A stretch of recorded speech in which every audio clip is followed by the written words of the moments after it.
આપણે ગાયત્રી મંદિર તો રોજ જતા હોઈએ છીએ, પણ આપણને ખબર નથી હોતી કે ગાયત્રી માતા કોણ છે. તો આજે હું તમને આ વિડીયોમાં ગાયત્રી માતાજી કોણ હતા તેમના વિશે થોડીક માહિતી આપીશ.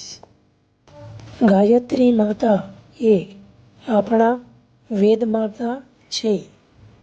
ચારે વેદો, શાસ્ત્રો અને શ્રુતિઓ બધી જ વસ્તુ ગાયત્રી મંત્રથી ઉત્પન્ન થયેલું છે. વેદોની ઉત્પત્તિ ગાયત્રી માતા દ્વારા થઈ હોવાથી તેમને વેદ માતા પણ કહેવામાં આવે છે. બ્રહ્મા, વિષ્ણુ અને મહેશ ત્રણેય દેવતાઓની આરાધ્ય દેવી પણ ગાયત્રી માતા છે. બધા જ જ્ઞાનની દેવી ગાયત્રી માતા છે. એટલે ગાયત્રી માતાને જ્ઞાન ગંગા પણ કહેવામાં આવે છે. અથર્વવેદમાં ગાયત્રી માતાએ આયુષ્ય, આરોગ્ય, કીર્તિ, ધન અને બ્રહ્મતેજ પ્રદાન કરવાવાળા દેવી માનવામાં આવે છે.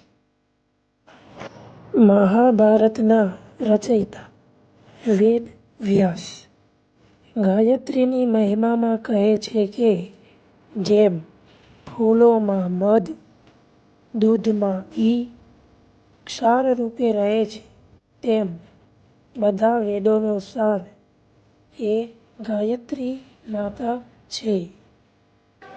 જો ગાયત્રી મંત્રને આપણે સિદ્ધ કરી લઈએ તો તે આપણા માટે કામધેનુ સમાન છે.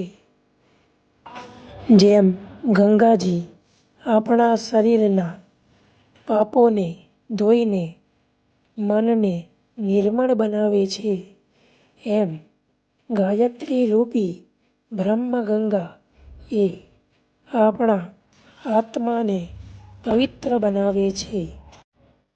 તો આજના વિડીયોમાં આટલું જ. જો તમને વિડીયો સારો લાગ્યો હોય તો વિડીયોને લાઈક કરજો. કોમેન્ટમાં જય ગાયત્રી લખી કોમેન્ટ કરજો અને આવા જ વિડીયો જોવા માટે મારી ચેનલને સબસ્ક્રાઈબ કરજો. જય ગાયત્રી.